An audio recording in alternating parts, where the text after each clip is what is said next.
$400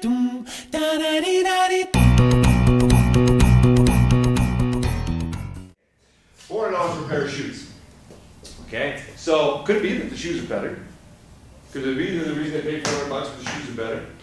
Okay, have you ever looked at lawnmowers? We'll get away from women, so we're not picking on women. And said, okay, there's three versions. There's the low-cost version, the medium version, and the expensive version. Okay, and in life, have you bought the low-cost version and that turned out to be the best deal?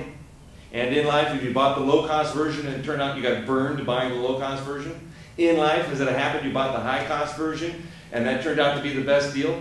And in life, has it happened that you bought the high-cost version and you got burned? Don't all of those things happen in life? Okay. This happens enough that it keeps happening. Your point. As long as it keeps happening. Bad things happen too at all price points, but this happens enough to where it keeps happening. Okay. Sometimes people will say, oh, because of the brand, product.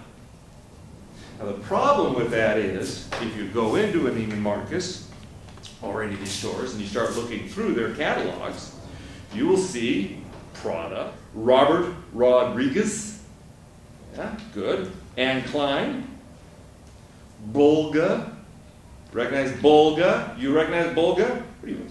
Jewelry. Well, sportswear buyer? Michael Kors, Diane von Furstenberg, yes. David Meister? Cheta? Oh, excuse me, Cheta B. Peter Novello? Okay. Mia and Me? What? Albert Dupont. Albert Dupont? Yeah, okay. Tadashi? Well, as you go through here, what do we have? We have people that nobody's ever heard of, and people everybody's heard of, and everything in between. The people nobody ever heard of started their businesses yesterday. Okay? And they're in the catalog. The Salvador Ferragamo has been in business 150 years, is here too. They both have a page or a quarter page. So it looks all the same. But you'll find that 20% of the sales comes out of the new names that nobody's ever heard of, and 80% are out of the Chanel. Although it looks the same here.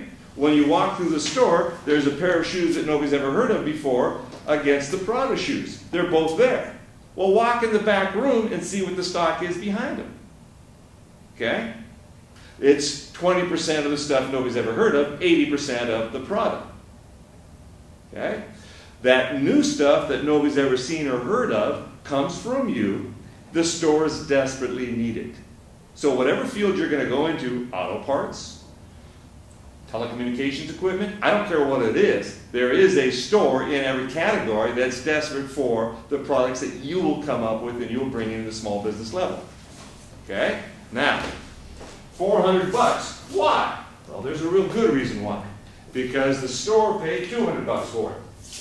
Why did the store pay $200 for it? Because the importer charged $100 for it. Why did the importer charge $100 for it? Because it cost the importer $50. Why did it cost the importer $50? Because it cost $25 to make. Well, $9 here versus $25. What's the difference? Okay? What's the difference in the price and the price? What's the difference in that progression? The number of steps. The number of steps. I don't know if that's true. I mean, yeah, I would say, now that's people will say the designer.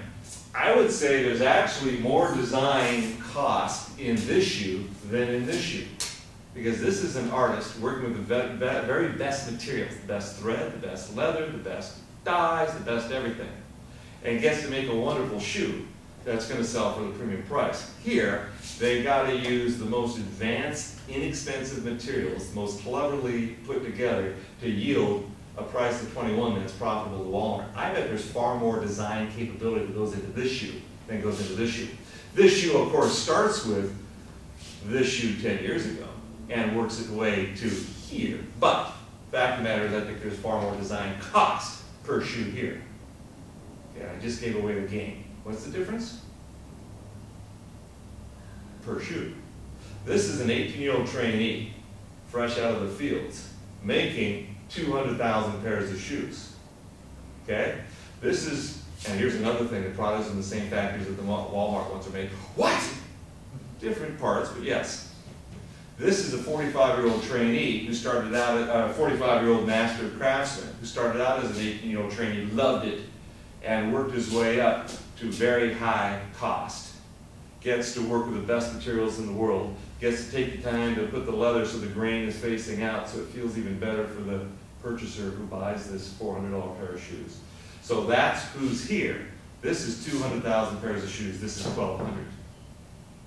This is 200,000 pairs of shoes with some fewer steps, but all the cost is amortized over extremely few people ends up 21, at the lowest cost-benefit analysis retail space in the United States. This is fewer shoes at the most expensive retail space. Union Square, San Francisco, Stanford Shopping Mall, Bellevue Mall, whatever. Okay, so the difference here is the quantity. And that's where we're going as well. Our customers want as little as possible. First question is, what's new? Second question is, what's your minimum? In the specialty market, what was it over in the mass merchandisers? What's your price, how many? Specialty, what's new, how few? Why? Because if it's new, no matter how excited you are about the product, they have no idea if it's going to sell or not. How do they protect themselves? By buying as few as possible from you. Their minimums are small. Okay? So they take no risk buying from you. That's why when you walk into the stores like Jerry Rice downtown or De Medici Ming or whatever else, the lights are low, there's only a couple of everything, you pick something up, you look at the price, you leave. Okay? The prices are very high, but there's also only few. And they'll cut it down if they have to, but there you are. So their second question is, what's your minimum? And that's what you're going to do, is because you're having so few made, and the supplier's minimum is going to be necessarily small, that you have to charge a super premium, because all the costs that will attract the people to do this work to get that pair of shoes there at $400 must be borne by the 1,200 pairs of shoes. Walmart has executives in the import thing making $150,000 a year, no problem at all, but they got 200,000 pairs of shoes upon which to amortize that cost. Well, this is going to take as many people, as many steps, but all that money, that you got to make $150,000 a year to get you to quit the job you're doing right now. Where? Where are you living? Microsoft? Whatever. Okay. So to quit that job, I just threw that out. I don't know if anybody works, but to get that cost on those few shoes has to drag you out of what you're doing until you go into this, which is better for you. And that has to be amortized over fewer shoes. The happy thing is, it can be done. Consignment is where to say, okay, I got these things, I think they're really good, and I will give them to you, and if you sell them, then you pay me. Okay, so that's outside the model of the Uniform Commercial Code. It's part of it, but it's outside the model where if they have to buy, and if it doesn't work, it's their problem.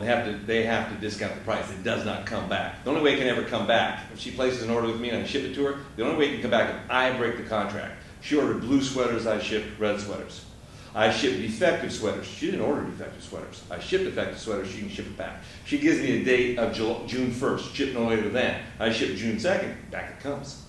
Okay, if I break the contract, then it can come back. Otherwise, it doesn't come back. So what she said was consignment. And to my reply would be no.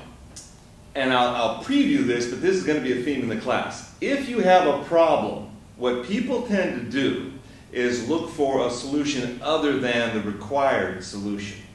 My sales are dropping, I will fire my sales manager. This isn't selling well, I'll do more advertising. Hey, nobody will place an order, I'll put it out on consignment. Okay?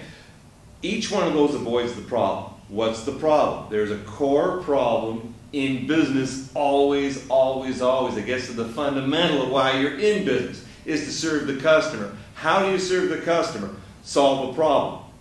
Designs solve problems. Oh, they're gonna make you